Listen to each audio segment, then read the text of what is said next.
Hello friends, welcome back to another video. Tan 29 say diu chu hile tula hi digital khang alo digital India ong kitan e hoin i na hi digital ta smartphone hoi ta ta choi min hoila ham kha ichi na diu lampi het lo na munwa if smartphone wa Google Map ma kona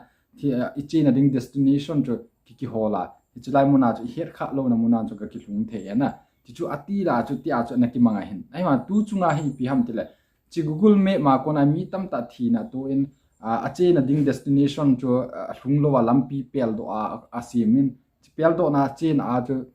mi tam ta ki sukha alo mi tam ta amuna hlung jo lo boina ki ka la lampi ki ka la boina to alo la flyover ki sim na hling lo wa cha chu min to hla tabang ki tam ta man cho chu hin sei du hin ka hin ve sa hi je chu na bula ko na zone ge ne ngai pe ne hin vet pe ona channel la tha ne lung se ten like share subscribe nim bol pi you know ka hin te ki pat masang kamin chu la bo nga hin ki pan ka video ha bula ko na zone ke ne hin ngai pe ne hin vet pe zen ki pa thu ken se na channel la tha ne lung se ten like share subscribe nim bol pi you know en te ma facebook a ko na na lung se ten nen follow you know en te ma ve direct pan ten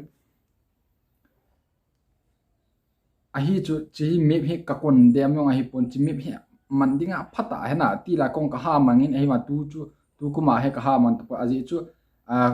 lampi yong atha atha hong ki sim tan example lampi yong four line no min elo la flyover on tamta mun mun a ki sim na mun state na ki sim district na ki sim so ahi ipi te ham tile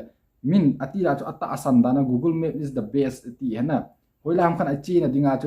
chu destination chu imi a na ko na chu start bola le direction ap he na tabang ana chi ding na chi ala chi lai mun chu na hlun de het lo na mun be on ki thung the na in mun ho ki sen nong ki ve thei ji a chu chi safety dan chu a hin vet sa hin advertise ji na hi ma tu chunga hi pi te am tele chi Google Map mangcha mi tam ta digital khang hi ta ji a hi kon khan a phone hi a gari bike ham scooty ham kong kana bol ji na scooty ama ho ka koi ji inta chu map chu ka vet na la e ma thun na chet chana chu chi a ten abi ban lampi chu e vet sa na tabang chu hin wa tu chunga hi tabang chu tapun min gari a ko ya lampi chu a vet na chi lampi avet na chin a chu kon khat chu shortcut lampi ong hin vet sa ji ta aji chu lampi hin khial phan wa hi lampi ho hin khial phan wa hi hoi pen chu vet sa dham a he ji po lampi shortcut ho hi hin vet sa shortcut tu ti te la gari tol ho dinga he shortcut na chu ga chi aga hun bai ding ti lungyal ki nei ji hin ji shortcut na chin a he hoi lai gammang la a hi lo wa le hoi lai ham khana ga hlunga ta chu boina tu ta thil tam ta mi tam ta ma he na het di wa chu lampi nom ta ailo le state lane pen ki tiang le Uttar Pradesh na ong hi mi tam ta accident tu ati a chu ma hin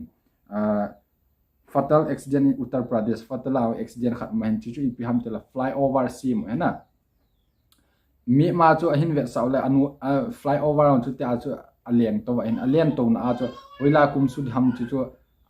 a mi ma chu ve saw hi wa chu chi lampi chu chi le chu asiam chai lo na asim chailo ji a cho a gari tol pa chon flyover cho hing se na hi sa aji chu Google Map ma vet ne na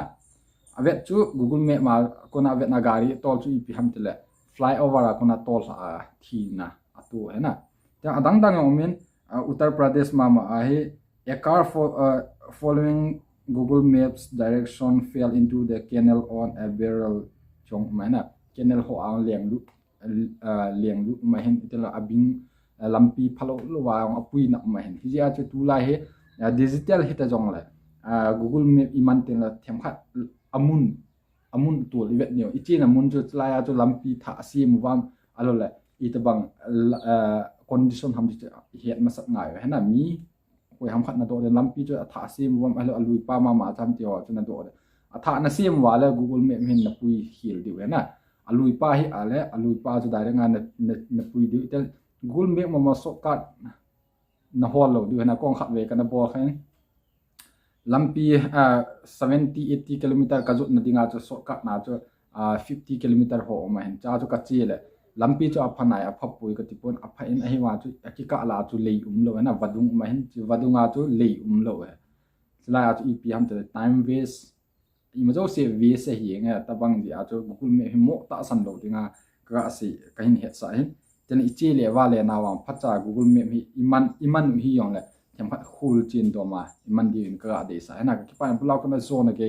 nin ngai pe nin vet pe jen ki pa thu ken se ki pa